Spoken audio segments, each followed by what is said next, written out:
Picture your life right now. What do you see if all you see are failures? I want you to know something that view can change if you're staring at an endless wasteland. I'm here to show you how to spot the seeds of opportunity. The transformation begins in the most powerful place you can imagine your mind in this video. We'll explore 5 proven techniques that turn mental defeat into victories. Each one uses something remarkable. You already possess the incredible power of human thought through the wisdom of Stoic philosophy. You'll learn to reshape negative thoughts into an engine for growth. Keep watching until the end, because each technique will build on the last one to construct a bigger whole.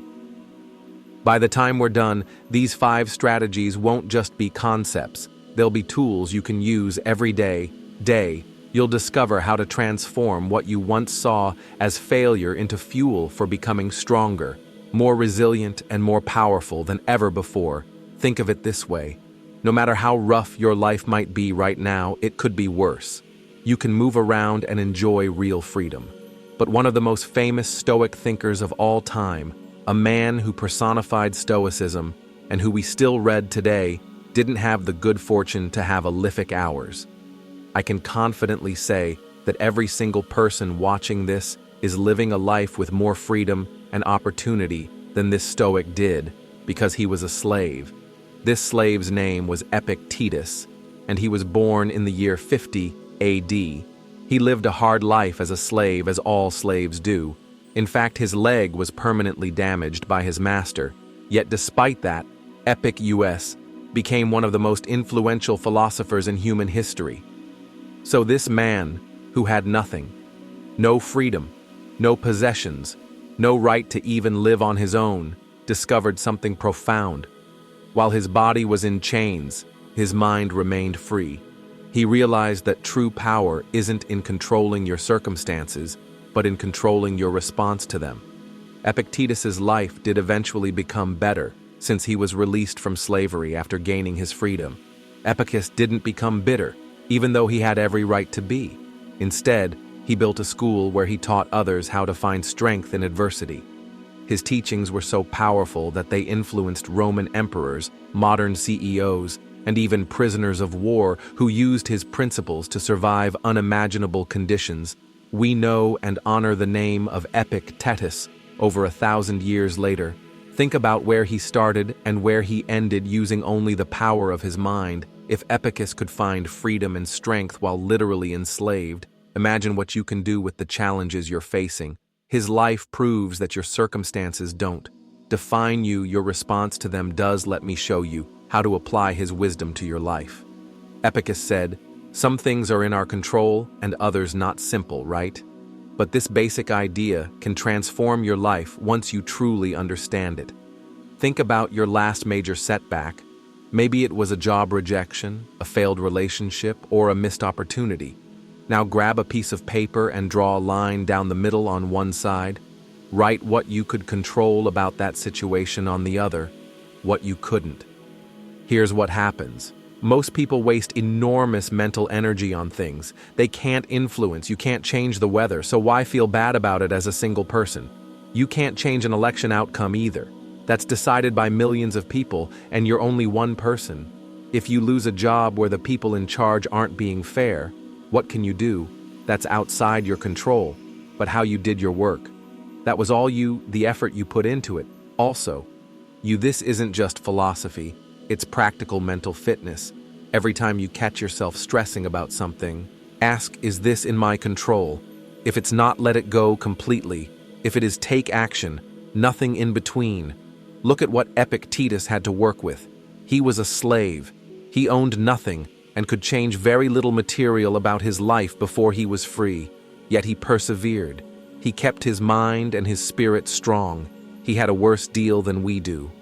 Yet he lived with it and ultimately overcame it with the help of Stoic philosophy. Let Epictetus be your inspiration. If he could do it, you can too. We call our first technique the view from above. Let me show you how this works with a simple exercise you can do right now. Think of something that's bothering you and work through it. Like this, say you just lost a job. opportunity you really wanted. Your mind may be racing with thoughts like I'm not good enough or I'll never succeed. This is where a thought process we call the control principle becomes your superpower. Take that situation and break it down. What could you control your presentation? That's on you. What couldn't you control the other person? Their decision, by design, is outside your control.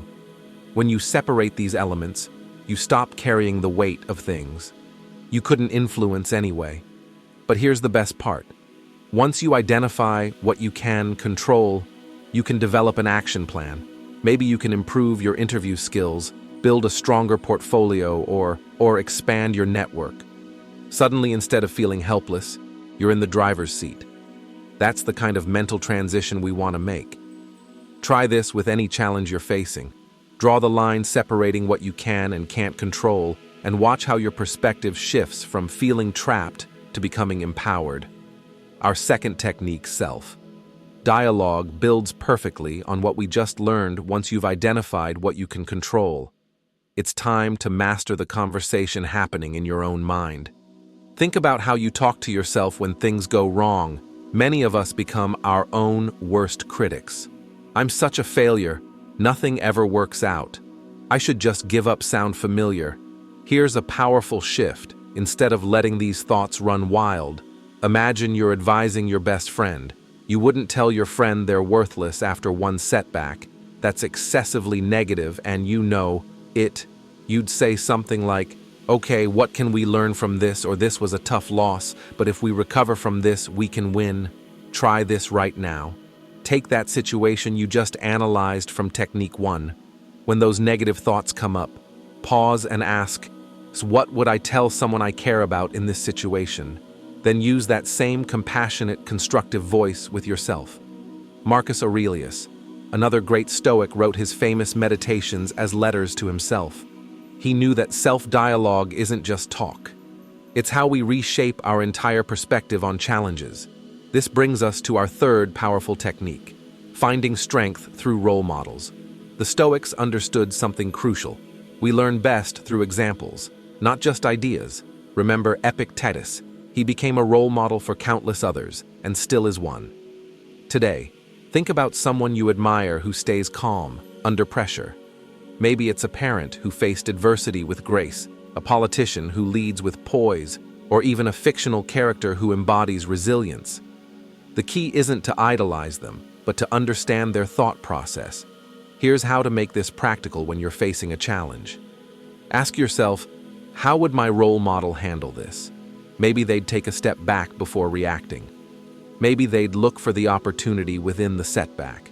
Maybe they'd simply accept what they can't change and focus on what they can let me. Give you a modern example. When Admiral James Stockdale was a prisoner of war in Vietnam, he used Stoic principles to survive 7 years in captivity. He didn't just endure, he led other prisoners and emerged stronger eventually. Landing a spot as a vice presidential candidate who shared his story with millions. Choose your role model. Carefully look for people who demonstrate real resilience, not just success. Study how they think in addition to what they achieved. Then, the next time you're in a crisis, think about how they would have handled it. We all need help from time to time, so let the example they set help you. Now we arrive at arguably the most powerful technique of all, reframing your so-called failures. Learn to see failure not as an end point, but as feedback. This isn't just positive thinking, it's a complete transformation in how you process setbacks. Think about Thomas Edison's famous response when asked about his thousands of failed attempts to create the light bulb. "I have not failed. I've just found 10,000 ways that won't work." This isn't just a clever quote, it's Stoicism in action. Edison saw each failure as a data point, not a defeat. And he was one of America's greatest entrepreneurs. This is a man who had completely mastered success. When the history of America and the history of progress is told, Edison is always included. So here's how to make this shift for yourself. Next time something goes wrong, pause before the negative thoughts kick in. Ask yourself 3 questions. What did this teach me? What skills can I develop from this? And how does this prepare me for future opportunities? Let's make this concrete. Say, that you pitch an idea at work and it gets rejected, instead of seeing it as proof. You're not good enough. Reframe it. You now know more about what your audience wants. You've gained presentation experience. You've built courage by putting yourself out there. Suddenly, that failure becomes a stepping stone. This is exactly what Epictetus meant when he said it's not what happens to you, but how you react to it that matters. Every setback is raw material for growth if you know how to use it. So start with this, with carefully examining the circumstances. Every time you use the word failure in your life, this mindset can become even more powerful if you learn to seek out challenging situations. If you search for opportunities where you once would have worried about failure. Most people arrange their lives to minimize the possibility of failure. They stick to what they know, take the safe route, and avoid putting themselves in situations where they might fall short. But every major breakthrough in history, everyone came from someone who was willing to fail. Repeatedly, the Wright brothers crashed countless times before achieving flight. Marie Curie conducted thousands of failed experiments before winning the Nobel Prize. James Dyson created over 5,000 failed prototypes before inventing the vacuum cleaner that made him world famous. What these innovators understood was that failure isn't just something to be tolerated, it's an essential part of the discovery process. Remember that the goal isn't to fail less, it's to learn more from each failure. When you truly internalize this, you'll find yourself taking bigger risks, pursuing bolder goals, and achieving more success than everyone who played it safe. This brings us to our final technique, one that ties everything together: mental goal setting. The Stoics understood something profound about human nature. We often suffer not from the facts of our challenges, but from how we frame them. Here's what I mean. When you're facing a big goal, your mind might jump straight to the end result. I need to completely change my life, or I have to master this skill immediately. This all or nothing thinking is a recipe for feeling overwhelmed.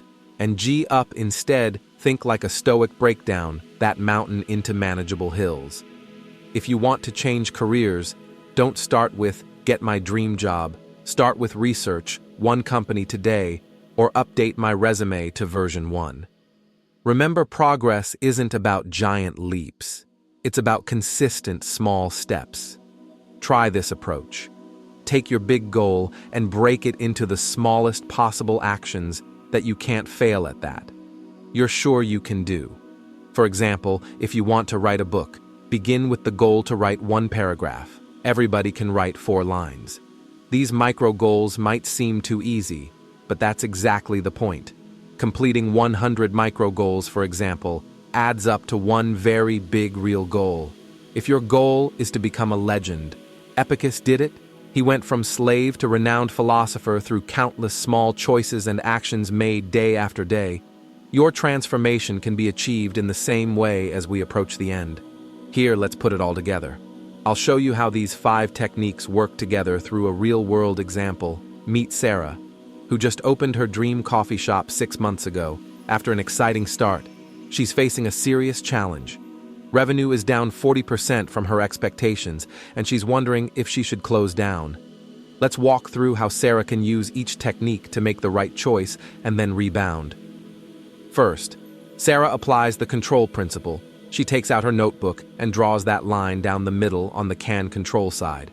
Her shop's quality, her menu offerings, and the effort she puts into marketing on the can't control side, rising coffee bean prices, and an ongoing road construction by the storefront.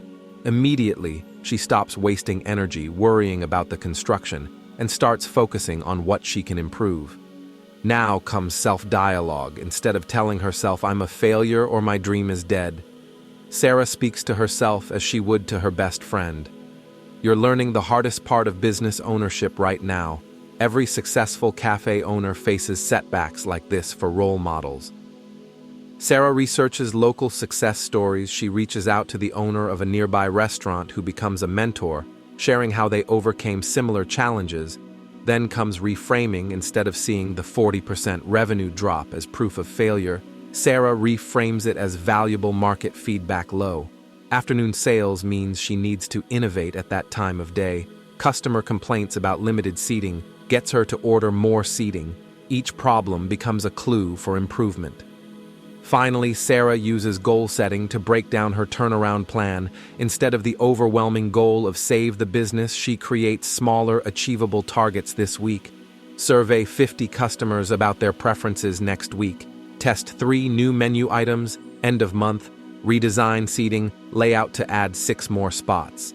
This is the true power of these Stoic techniques. They don't just help you survive challenges, they show you how to use those challenges to become stronger than before. Whether you're starting a business, changing careers, or facing other life challenges, we hope these principles help you to find your way forward. Drop a comment below about your own journey with these techniques. And with Stoicism in general, your story might be exactly what another person needs to hear to start their own journey towards Stoic resilience.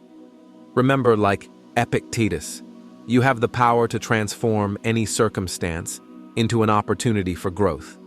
Whether you're drawing that control line in your journal, practicing self-dialogue, or taking those small, progressive steps forward every moment is a chance to strengthen your inner fortress, to turn past failures into present strength.